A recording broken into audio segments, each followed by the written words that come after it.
गुरु भक्ति योग।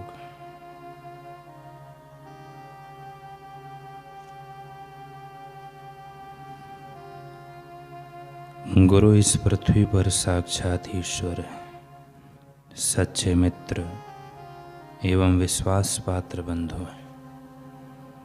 हे भगवान, मैं आपके आश्रय में आया, मुझ पर दया करो,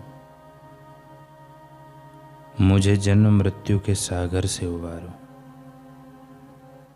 ऐसा कहकर शिष्य को अपने गुरु के चरण कमलों में दंडवत प्रणाम करना चाहिए। जो अपने गुरु के चरणों की पूजा निरपेक्ष भक्ति भाव पूर्वक करता है, उसे गुरु कृपा सीधी प्राप्त होती है। गुरु का आश्रय लेकर जो योग का अभ्यास करता है, वह विविध अवरोधों से पीछे नहीं हटता।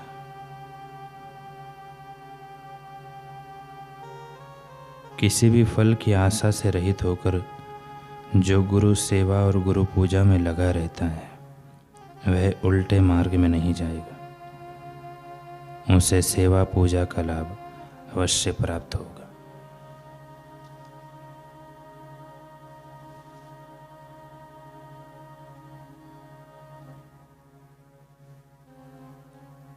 प्रायः आज के साधक साधना तो करना चाहते हैं, परंतु या तो सुख से प्रभावित हो जाते हैं या दुख से प्रभावित हो जाते हैं। साधक को इसमें सदैव सावधान रहना चाहिए कि हम किसके प्रभाव में हैं, सुख के प्रभाव में हैं या दुख के प्रभाव में हैं, या फिर गुरु के विचारों के प्रभाव में हैं। साधना इसका नाम है कि सुख और दुख से हमारा चित्त किंचित भी प्रभावित न हो, इसलिए अभ्यास की आवश्यकता है।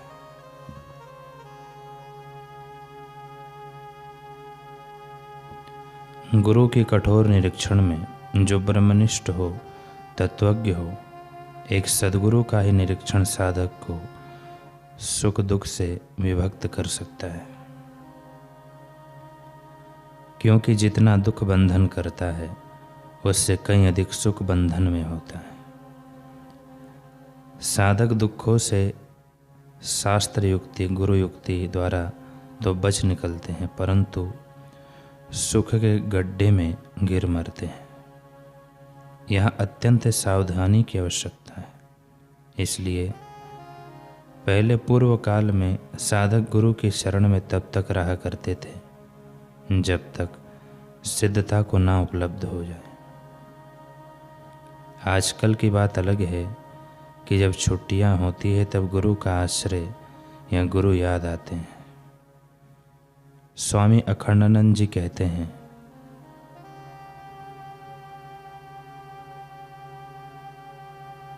कि 3-4 वर्ष पहले की बात है, मैं माँ आनंदमयी के कोटि सावित्री यज्ञ के अवसर पर उनके काशी स्थित आश्रम में ठहरा हुआ था।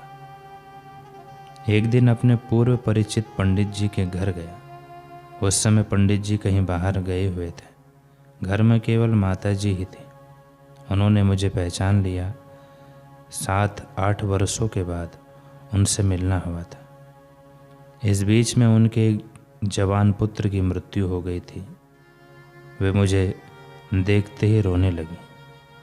थोड़ी देर के बाद उन्हें दूसरे पुत्र का विवाह की याद आई, जो इसी बीच में हुआ था। उसका संवाद सुना कर हंसने लगी। इसके बाद आगे आने वाली लड़की की विवाह की चर्चा छिड़ी। चिंता की रेखा चेहरे पर झलकने लगी और फिर मृतक पुत्र की याद करके रोने लगी। घंटे भर में 4-5 बार रोई, 4-5 बार हंसी। आज मनुष्य के मन की यही दशा है। उसमें ना कोई कर्म है, ना संगति है, ना विचार की गंभीरता है।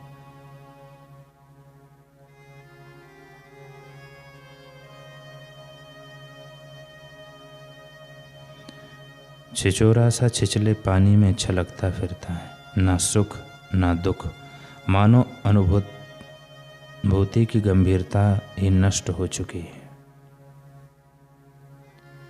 अपना दुख अपने ही मिटेगा, इसे कोई दूसरा नहीं मिटा सकता, क्योंकि दुख शरीर के बाहर अथवा ऊपर नहीं होता, भीतर होता है।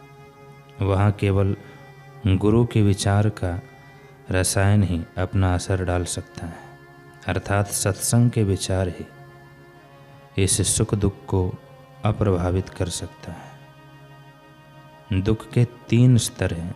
दुख के निमित्त, यह पहला स्तर है। दूसरा स्तर दुखाकार वृत्तियाँ, और तीसरा स्तर है दुख का अभिमान। संसार के पामर विषयी पुरुष जी जान से अपनी संपूर्ण शक्ति लगाकर दुख के निमित्त को दूर करने में लगे हुए हैं। दिन रात दौड़ा करते हैं, परंतु निमित्तों का पूर्ण रूप से दूर होना कदापि संभव नहीं है। सर्दी, गर्मी, रोग, मृत्यु, दरिद्रता, अपमान संसार में सदा रहते आए हैं और आते रहेंगे। इनके मलियामेट करके सुखी होने की आशा स्वप्न मात्र है और यथार्थता से बड़ी दुख की बात है। यह एक ऐसी योजना है कि पीढ़ी दर पीढ़ी से कभी पूरी नहीं हुई और होगी भी नहीं। दूसरी बात है कि दुखाकार वृत्तियों के प्रभाव को बंद कर देना। यह बात गुरु सिखाते हैं और यह बात उन लोगों के लिए साध्य नहीं है जिनके मन उन झूठे मूठे संसार को पाने के प्रयत्न में लगा हुआ है। मनोवृत्तियों को दुखाकार न होने देना, यह निवृत्ति परायण विरक्त पुरुषों के लिए ही संभव है, जो गुरु के समीप रहते हैं, जो उनके समर्पण भाव से रहते हैं। गुरु की बताई युक्तियों द्वारा, भगवत स्मरण अथवा योगाभ्यास के द्वारा अपनी वृत्तियों को निरंतर भगवताकार अथवा शांत रखते हैं। तीसरी बात है कि किसी भी परिस्थिति में मैं दुखी हूँ, ऐसा अभिमान धारण न करना।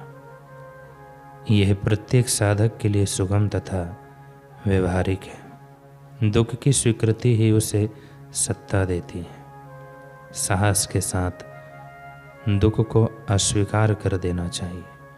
ये बात आप लोगों को इसलिए बताई जा रही है ताकि इन सुख दुख से अपने को बचाकर आप गुरु उपासना में लगे।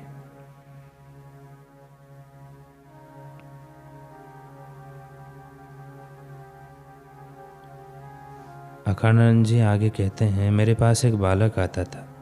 वह ना धनी था, ना स्वस्थ था, ना विद्वान था और ना तो बुद्धिमान ही। केवल कुछ वर्षों तक उसने सत्संग किया और ईमानदारी से शुद्ध विचारों को धारण करने की चेष्टा की।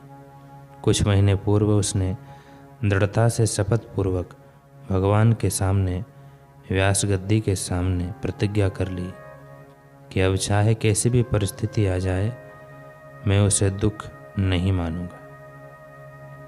पिछले इन कई महीनों में उसके सामने अनेकों बार दुखी होने के निमित्त ऐसी परिस्थितियां आईं और मन में दुखाकार वृत्तियां स्पर्श होने लगी, परंतु उसने तत्काल कह दिया, नहीं नहीं, मैंने कभी दुखी ना होने की प्रतिज्ञा ली है। अवश्य ही उसके दुखों का बोझ इस समय उतर सा गया।